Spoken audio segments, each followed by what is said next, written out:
All right, welcome, Daniel and Eliana, to a conversation about this Contact Tango workshop that you'll be offering soon at Earthdance. I know Eliana, you'll be offering a couple other things while you're visiting us from Buenos Aires, so welcome, both of you.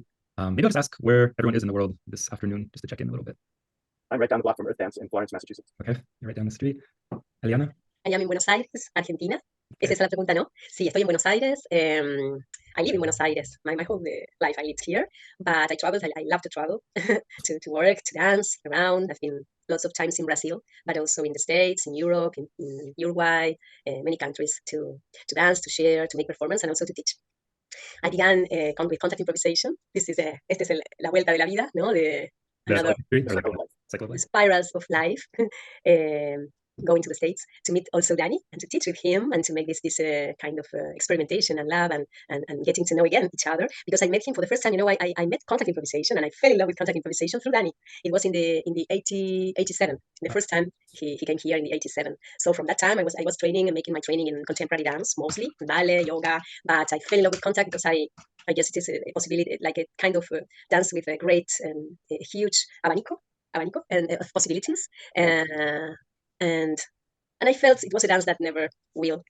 I will never quit. Here in Buenos Aires, we received after Daniel. She was quite the first one. Alma Falkenberg was living here and she was teaching. She brought contact improvisation from Italy in the 80s, in the middle 80s, like a couple of years before Daniel came here, and I was standing with her at the dance school. But then all the teachers from there, from the States, began to come to Buenos Aires, arrive here to teach. So I met all of them, like Nancy, Lisa Nelson, Danny Lepkov, Karen Nelson. A couple of years later, Martin Keogh, Ray Chang. I brought Ray Chang. I met him in the States, and then I brought him here to teach. And then, several teachers, Camilo Bacalebre, Andrew Harwood.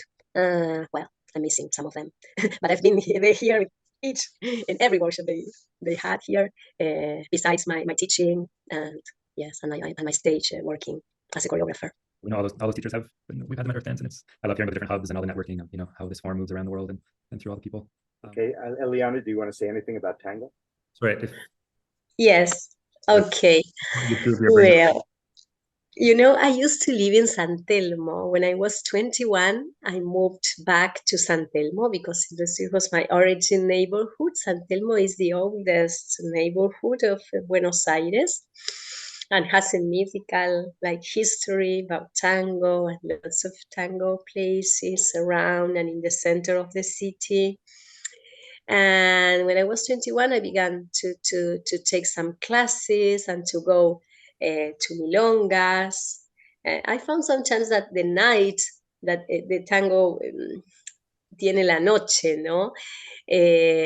So sometimes besides my training in the morning, sometimes was a bit hard. So I chose contemporary and contact. But anyway, tango was always with me, like going to milongas, going to classes. I studied with Graciela Gonzalez, great teacher from here, and also with Tacho Dinsel, Rodolfo Dinsel, and he was of a tango argentino.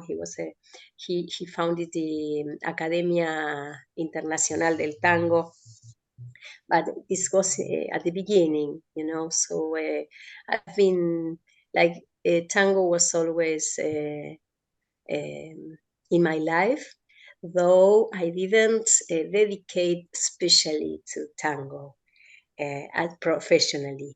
I mean. But well, I'm Argentinian. Tango is part of us, and I love to go to milongas several times a month. I always go to dance tango.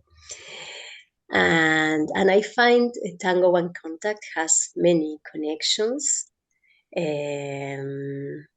Many connections about the hearing of the other person, about the building of the dance. It's not your dance, it's the dance of the couple. So you have to be hearing, and you have to be creating and hearing each other, movements, so creating something together.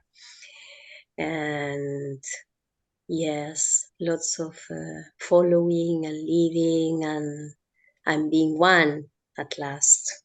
And tango contact, well, after we talk about tango contact, do you want to talk about your background, Danny? So I'm thinking about this, and I was brought up my father was a camp director and owned a summer camp, and the whole focus of the whole focus of the summer camp was building community, and it was based around athletics. And as a child, I performed in all of the different sports that have a ball attached to them. And when I was about 16 or 17, I had a break with my old man and kind of rejected competitive sports. And I wandered around for a couple of years. And in my first year of college, I connected with a group of actors that were doing Krotowski method, which is also focused on people working out together and being together, performing the preparation for acting as a group in community. I didn't realize that was what was attracting me. I also fell in with Percival Board, who was Pearl Primus's husband and was teaching African dance community style, and loved it enough that I went off and studied with Tito Sampa, who was another African dancer who based his training on reproducing the dances of the villages as they went through the seasons and as they went through the work dances. And then I also crossed the railroad tracks to the other side of the tracks in Binghamton, New York, and took my first contemporary dance classes from Bill T. Jones when he was 25 and I was 19. And there was 6 or 7 of us in class. It was during the years that the American Dance Asylum was making the parking lot dances. Then I changed cities and fell in with Brenda Buffalino and a jazz tap company. And we were doing all kinds of jazz, postmodern explorations in the dance studio. And I also discovered myself academically in a group called the Environmental Studies Site at the State University of New York at New Paltz. And there we were building a community on the old college dump. And we created the first solar buildings in the state of New York. We had the first large scale building materials recycling. We had the first organic garden. We were doing all kinds of things that were community building. And we also had hundreds of people involved. And then we had a crisis when Ronald Reagan was elected and the Department of Energy lost its funding, and we lost all of our funding in 1984. In 1981. And when we lost all of our funding, our program died. And I'm one of the last 2 people to graduate with an environmental studies degree from this alternative program, which had been built during the protests of the Vietnam War, when the administration building was taken over and when they got concessions from the college in order to give up the protest. And one of those concessions was this community building experience that was called experimental studies. And that's where I got my degree. As an elder in undergraduate school, so as a senior in undergraduate school, I was working for my dance company and I was beginning to teach improvisation, jazz style.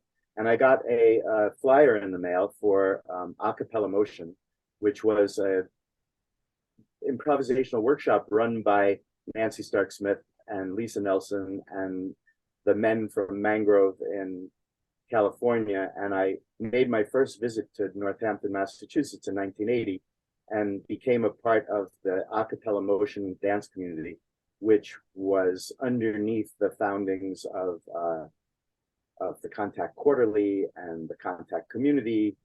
And while I was involved there, I met and fell in love with people from this organization called Dance New England, which had just gotten started. And I started teaching at Dance New England. I eventually moved to Boston to become a part of the DNE community. And I was the major contact teacher in Boston, and not all, but most of the original Earth dancers were my students in my contact classes when I was teaching in Cambridge back in the early 1980s. And then in 1984, when Earthdance was founded, I was given my first opportunity to tour internationally. So rather than live at Earthdance, I went to Europe with the intention that I'd be coming and going from Europe. And what happened was that I met and fell in love with an Argentine modern dancer named Zoraida Fonplata. And I followed her back to Buenos Aires, where she was a dancer at the State School of Contemporary Dance. And the mother of contemporary dance in Argentina, her name was Anna Ittelman, invited me to be the guest artist at the State School of Contemporary Dance, where I stayed for the next 7 years. And during that period of going back and forth to Argentina, teaching in the State School of Modern Dance, and I was teaching jazz, tap, composition, and improvisation, I asked the question of the Argentines, well, what do you dance? And I was introduced to Argentine folk dance and to Argentine tango, and began my study of the Argentine tango in Argentina at the very beginnings of the modern revival. And it's worth noting that Zoraida and I were in a terrible automobile accident in 1988, which forced us to stop touring. And we landed in Buenos Aires at a time when there was an economic crisis and there were no foreigners in Argentina. So literally, I was the only foreigner studying the Argentine tango at the beginning of its revival. And I had kind of this exclusive access to this for the last generation of old timers that were bringing the tango back. And so I consider myself an accidental anthropologist.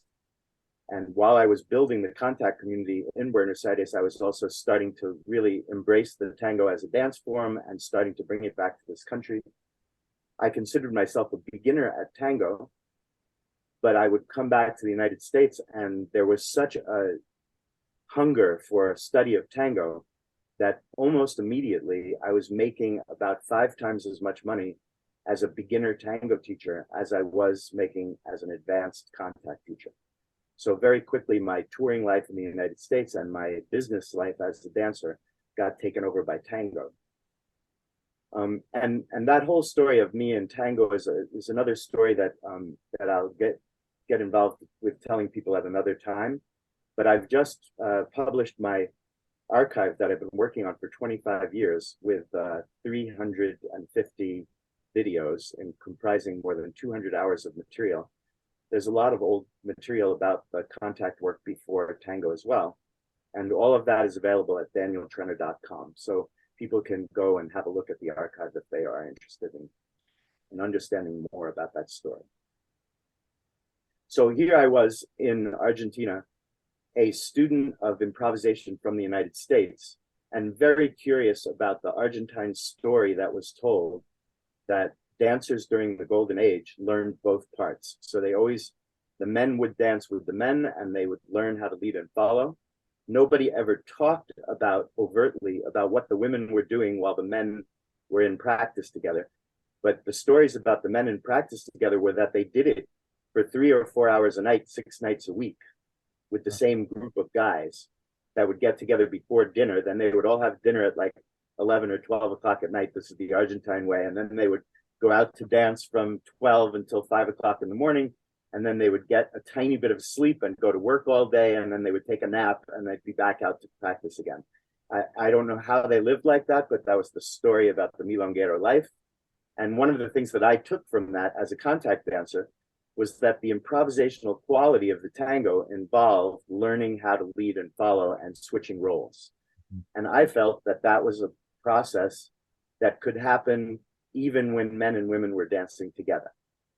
So I would say that my big contribution to tango's modern revival is that I have encouraged, for now the last 35 years, I have encouraged dancers of all genders to study both lead and follow and to engage in a dance which is an exchange of roles, which much more resembles a contact improvisation than resembles a traditional tango. And I remember back in those years when we were all in Buenos Aires together that I dreamed about combining contact improvisation with tango. But back in those years, I was good at contact and I wasn't that good at tango. And there were plenty of people that were good at tango and who had never done contact. And so a great deal of my fantasy of contact tango was in my dreams, and I would dance it in my dreams. But it was still a little bit early in the process of the revival of both dances, basically, for there to be much combination of those genres that 30 years ago. So it's with great interest that I see that now there are contact tango communities in Buenos Aires, there are contact tango communities in Europe, and in fact, right here in Massachusetts, there's a small cohort of students and people that are already exploring the territory of fusion dancing, which mixes up not just tango and contact improvisation, but Lindy hop and salsa and swing dancing and West Coast swing and blues. So there's all of these elements of fusion, bringing partner dancing together using elements of all different forms. So Eliana and I have not done this together with each other, but we were friends who danced quite a bit together in the 1980s and 90s when I was in Buenos Aires. And now, 20 years later, here we are, we're going to meet at Earthdance, and we're going to use this opportunity to both share with each other and also see if we can develop some pedagogical resources and some pathways for students to get better at understanding how these forms can inform each other, and then what possibly is a future where they can be combined and dance together. Mm. You want to add to that? You want to add to that, Eliana? Voy a hablar un poquito en español, ¿sí? He says, No, I'm going to dance a little bit in Spanish. Go ahead, I'll translate. Para mí es una aventura también y es la esencia de la improvisación, o sea, nos vamos a reencontrar. For me, it's an adventure as well, and it is the essence of improvisation. Reencontrarnos 20 años más tarde, con toda la trayectoria que tenemos hecha como docentes y como bailarines. Meet again after 20 years and to bring with us all of the stories and experiences that we've had. Mi experiencia con el tango siendo porteña y con el contact. Tango is that of a porteño, which is a person from Buenos Aires. Aires. Y mi experiencia con el contact, que ha ocurrido una especie de traspaso, ¿no? de lenguajes, ¿no? Daniel llega a Buenos Aires, toma el tango y empieza a embeberse del tango, y cuando él llega especialmente, y luego a través de Alma y otros maestros aquí, y siempre que Dani vuelve, me empiezo a involucrar muchísimo con el contact. Bueno, she's talking about how we've flipped roles in a way, and I have come from my culture and went to her culture, and she came from her culture and went to my culture, and now we've each become kind of master teachers in the dance form from the other culture. And it's an odd juxtaposition, and hopefully will serve well in this experience of combining that we're about to do. Y cada vez encontrar más los puentes entre estas dos danzas. To find the bridges between the dances. Que tienen tantos puntos en común, pero todavía es un lenguaje híbrido en desarrollo. So there are lots of points in common, but it remains a language very much in its infancy and beginning to evolve. An hybrid language. So todavía no existe como tal. Hay gente experimentando en diferentes lugares cómo es la fusión del contact y el tango.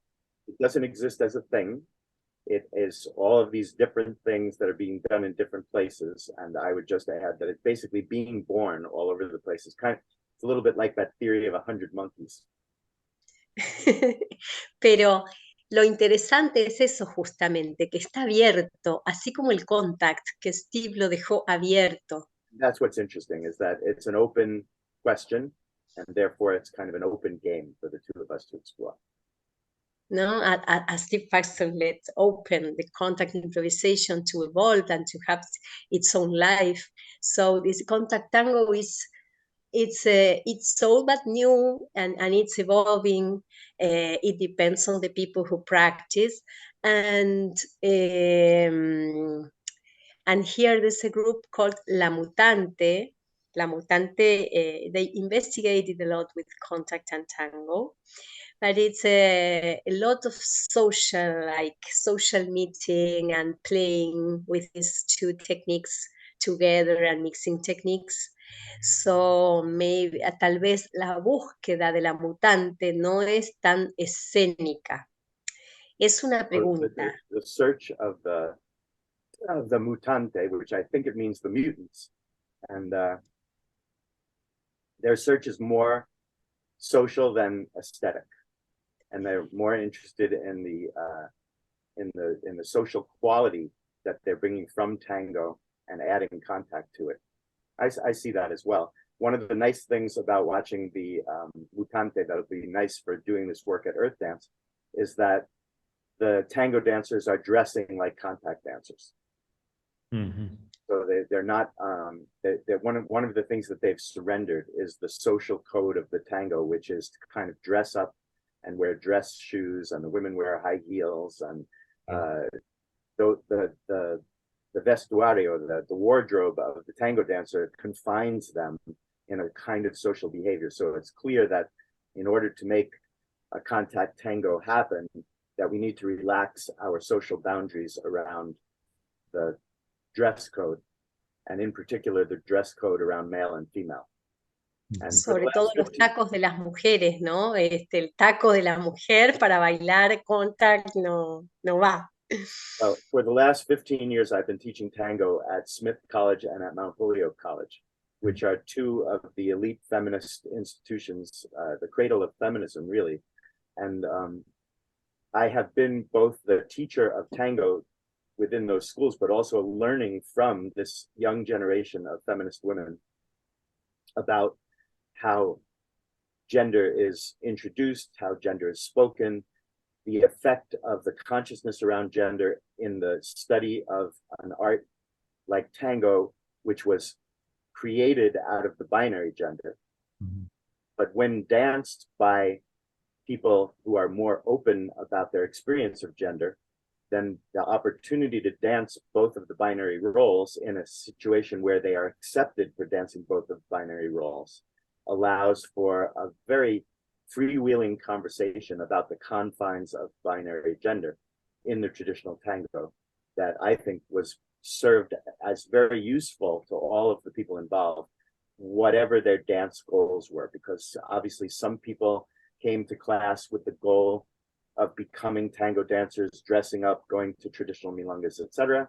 Other people came to dance because they were dancers and because they wanted to have information from this more ancient style of dancing. And I think that they also found useful pathways to exploring gender curiosity and gender identity through the performance of a dance like tango. So, and that, of course, in my experience, is something that contact kind of imposed that freewheeling idea about gender from its very inception, where the idea of lead and follow, the idea that a larger man would necessarily be carrying around a smaller female, those ideas were left to the side very early in contact exploration. That kind of consciousness is now coming to the modern world of tango, at least outside of Buenos Aires. I think that in Buenos Aires, this is what Eliana was telling me, we still have the tango world divided into two parts. There's the traditional tango world where everybody dresses up and where the older people run the show and the social codes are fairly strict. And then there's the younger crowd, which is experimenting and opening the doors to new kinds of ideas surrounding the form. Yeah. So we definitely, at Earthdance, we will be opening the doors to exploring the form and seeing how the tools of tango can be available to improvisational dancers without necessarily bringing along the strict container. Mm. Exactly. I was telling Nani that we have two types of milonga, two different kind of milongas. The more traditional. Milonga, for those of you listening, milonga is the word for the social dance. Mm-hmm. And milonga also is one of the three dances that we dance at the social dance. So there's a tango, there's a waltz, and there's a milonga. But we also call the place that we dance a milonga. So it can be confusing until you know. We go to the milonga, yes. But the milonga has a faster rhythm than tango, you know, when you dance milonga, especially milonga. Right, but if you're not using milonga as the word for the dance, milonga, for example, would be a Spanish translation or at least an Argentine translation for the contact jam. The contact jam is also, it's just another milonga. Yeah. Yes. It's kind of milonga, but it's another milonga. I remember you said zapada in Spanish to say jam, zapada, which is a place to improvise, no? The milonga is in tango. But well, we have the traditional with the orchestra, and you have the modern ones also with orchestra sometimes, you know, like orchestra that plays live. But you have the queer milongas, tango queer, especially, and this not formal milongas where everybody goes with jeans and sports shoes, not necessarily the tango heels. I was wondering if I bring or not my tango shoes, you know. Well, you might want to bring them because we might want to show off what it looks like to do a traditional dance. I could, no? Could also bring some dress clothes so that I could bring them. The question I want to ask for people that haven't done any contact tango or a little bit, I'm curious as such accomplished longtime dancers, what it feels like in your bodies when you do contact tango, about bringing these two forms together. And Qué pregunta sutil, ¿cómo lo siento en el cuerpo? Yo siento mucha libertad, porque puedo combinar los lenguajes, sea escuchando la música, el lenguaje del tango, y también ir al suelo y usar el peso sobre la otra persona, como que me da mucha libertad la posibilidad. and the language of going in and out of the floor, which is contact like, and me necesitas hacer frases más cortas si quieres la traducción. Perdón. Decía que siento feeling liberated and combining these two languages together in your body? Yes, feeling liberated, like you sing, because you can choose if you go more tango, more contact. So you can choose if you want to go to the floors, if you are tired to be standing, and you can go to the floor, you can play with the other, you can throw your weight, and then you can come back to this embrace, the tango embrace, which is especially el abrazo. ¿Cómo se dice, Daniel? Abrazo, embrace? Embrace is the most important in tango, no? How you, and you can unmade the embrace and then coming back to it. So you have always this possibility. And to playing with the feet, also a special work with the feet. And I remember we've been working with Dani years ago, especially how to use your feet in tango, not only in contact, not only the center, always the center, it's a main subject, but how you begin with the arms or with the hands or with the feet dance, so we can combine this. And yes, lots of play, mucho juego, lots of playing with the feet. And I don't know, but I suppose the people who's coming to our workshop doesn't have to dance or to know how to dance tango nor contact. So it can be for beginners also, because we are going to give scores, basic scores, contact and tango, basis, rooted, so they can combine and they have a common language to play. So it's not only for professionals who are really involved in contact tango, or contact or tango, no? So yes. I'm going to answer your question in a slightly different way. One thing I forgot to mention in my biography, which is quite important because I consider her to be one of my main dance teachers, and that's Bonnie Bainbridge-Cohen, and I have a long-term history working with BMC. And what TMC is for those that don't know? Body mind centering, which is this wonderful work which is about how ontogeny recapitulates phylogeny, and that is looking at the patterns of development from fetus to adult as a repetition of the evolutionary patterns from single-celled creatures all the way up to mammals and humans. One of the things that's come out of my work in BMC is, and the fact that I'm a dancer, and most of my practice is in contact improvisation and tango, this concept of shared proprioception. Now, proprioception is what in reality is the sixth sense. A lot of people, when they hear the term sixth sense, they think about telepathy or some esoteric sense. If there is telepathy, it's the seventh sense and not the sixth one, because the sixth one actually has a whole part of your brain that's dedicated to it, and it's the way that you sense the interior space in your body. So touch is the way that you sense your body's connection with the outside world, but proprioception is the way you connect your body's perception with the inside world. And my theory, having been teaching this for 40 years, is that when we connect with one another physically, and this is not touch, if I lay my hands on you, it doesn't happen, but when we connect with one another, when we share weight, when we connect in a tango embrace, we actually are able to extend the proprioception coming from one's own brain into the body of the person. So you're able to use your proprioceptive sense to measure the space inside the other person's body. This is something that comes into play in any good duet dance. So if you are a contact dancer, or if you are a ballet dancer, or if you are a salsa dancer, or if you're a swing dancer, or a tango dancer, good practice in all of these forms involves the ability to extend your perceptual sense into the inner of the other person's body, so that then the external part of the duet, that is both bodies together, is available to this inner sensation that comes out of either person's brain. And so for me, most of what we work on, regardless of whether we call it contact improvisation or whether we call it tango or whether we call it some other dance, most of what we work on is how to facilitate a deeper level of connection where we actually get to feel inside of the other person's body. That allows for creatively making art together, making shapes together, making musical gestures together, interpreting music together. But it also is at the essence of playing safe. It's at the essence of taking care of each other. So good, healthy improvisational dancing is where you're able to get very creative with what you make happen on the dance floor, but you also survive the experience without hurting each other. Mm-hmm. So I think that's the essence of any good class, is to try and combine the information that people need to be able to benefit from connection, and then also to be able to play safe.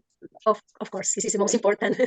Of course, patient and safety most of all. I'm just realizing, I think for me, for the first time, I'm realizing about these two forms, what they complement each other with is you have tango, which generally, you're kind of staying at a horizontal plane, but you have contact and you have the vertical, right, in terms of lifting and working with the floor. So you actually open up this double axis of possibility in space, and depending which form you're foregrounding. And then I think it's almost like with the tango, you bring some form and structure to contact improv, which you keep returning to the balanceo, to the embrace. You can it's also interesting. In my experience, it's interesting to note what creates fear in the part of each of these dance forms towards the other dance form. So that verticality and going in and out of the floor and turning your back on your partner and changing the positions of the bodies is terrifying to tango dancers. Right. Tango dancers enjoy the safety and the comfort of the embrace where you know where your partner is. Yeah. And contrariwise, in my experience, contact dancers are terrified by the tango dancer's ability to stay in one point of connection for 15 minutes at a time and do an entire choreography or an entire improvisational scored structure based on kind of known habitual movements, but in an embrace that never leaves. Even the swing dancers and the salsa dancers find the Argentine variety of dancing to be very challenging, because in swing dancing and in salsa dancing, you open and close the form. But in tango dancing, at least traditional Argentine tango dancing, the entire form is done chest to chest in a hug, essentially, that never releases. You know what, Danny? Let me say something. Just in this new tango, we don't work with this fixed distance, chest to chest, but you work a lot with the elastic embrace. So you can open and close, you can dance apilado, chest to chest. I totally agree with you, but I also think that the contact dancers need to have an experience of what it's like. Yes. In that way. That's what tango has to offer to the contact dancers, is a level of intimacy it's weird, because a contact dancer might end up with their head between your legs, but on some level, it's not nearly as intimate as where you have to stay in an embrace for so long. So there's a conversation to be had about the meaning of intimacy and the experience of intimacy that this exchange of forms really offers us the possibility to talk about that. Sounds like there's a beautiful tension between freedom and commitment, actually, that these two forms bring with each other. And both have a kind of intensity, right, of that almost always in and out with contact, but then the completely in with that's a beautiful way of describing it, Christos. Well, I'm excited to have you guys at Earthdance and explore. I love the story of what struck me is the story of these two places, like New England, Massachusetts, with MIT and Harvard, and the world-leading physics study, and so much. I think there's more universities or colleges in Massachusetts than anywhere else, I think, in the country. So, and also that cradle of feminism of Smith College and Holyoke that you're talking about in that, in the Connecticut River Valley there, Daniel. And then to be bringing Buenos Aires and the history of immigration, with European immigration and the Italian and Hispanic and those histories, and the two of you representing these two places, but also the hybridity and the mixing that you both have also traveled a lot and have influenced each other, the scenes almost in each places, and are kind of I see like seeds or seedlings bringing cross-pollinating. Yes, and in the history of tango, the tango dance, it says milongón, milonga viene de milongón, y el milongón es una danza de los negros, ¿no? Entonces tiene una influencia, tiene una raíz negra el tango también. Milongón was a dance of the black immigrants from Africa in South America, and so there's this whole way of linking together all of these community organized forms. Sí. Anyway, for those of you that are considering coming to the workshop, don't let all of our intellectual curiosity and pedagogical spirit here in a Zoom call prevent you from thinking that we're going to have a lot of fun. Because once we get in the room together and once it's movement rather than talking, then the whole exploration shifts into a kinesthetic one. So. Awesome. Thank you so much for taking the time to connect around this and sharing some of these beautiful stories and histories and your story as well of your relationship and your dances over the decades. And thank you so much. Thanks for putting this together, Christos. You're very welcome. Thank you. Yes, thank you very much.